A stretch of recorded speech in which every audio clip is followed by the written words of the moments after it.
Bonjour chers élèves, les enseignants du département des sciences de François Williams vous invitent à essayer de faire du pain. Donc voici une recette toute simple pour vous. Tout d'abord, vous devez rassembler vos ingrédients et votre matériel. Donc la farine, l'eau, la levure instantanée ainsi que le sel. Pour votre matériel, un récipient pour mélanger, une cuillère à mélanger, des instruments pour mesurer et un contenant qui peut aller au four avec un couvercle. Vous aurez besoin de 3 tasses de farine. Assurez-vous de ne pas tasser la farine dans votre contenant à mesurer. Donc voici la technique pour le faire. Prenez votre cuillère, vous saupoudrez la farine sur votre contenant et vous placez un couteau pour égaliser le tout. Vous aurez besoin d'une cuillerée à thé de levure ainsi qu'une cuillerée à thé de sel. Mélangez les ingrédients secs en premier, puis versez une tasse et quart d'eau. Vous commencerez à mélanger avec votre cuillère en bois. Par la suite, vous pourrez utiliser vos mains. L'idée ici, c'est pas de pétrir longtemps le pain. Vous pouvez juste mélanger 1-2 minutes maximum. La pâte va devenir collante, mais elle est capable de se détacher de vos doigts. Vous allez ensuite laisser la pâte dans le contenant. Vous allez mettre une pellicule plastique dessus ou un couvercle et la laisser gonfler. Moi, j'utilise le four pour que ce soit un environnement où il n'y a pas beaucoup de courant d'air.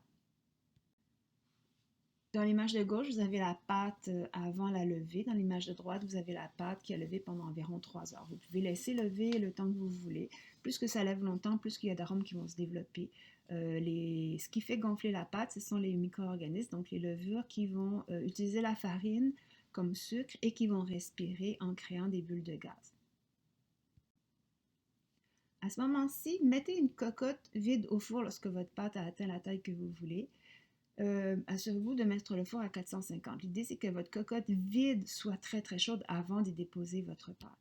Lorsque votre cocotte est rendue très chaude, vous déposez un petit peu de farine sur votre pâte dans votre récipient et vous faites une petite boule sans vraiment écraser, ou en tout cas en essayant d'écraser le moins possible votre pâte qui a déjà plein de bulles dedans, et vous la versez dans votre cocotte qui est très chaude. Assurez-vous d'utiliser des mitaines pour ne pas vous brûler.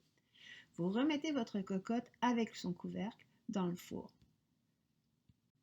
La cocotte était déjà très chaude, donc le pain ne va pas coller dans le fond.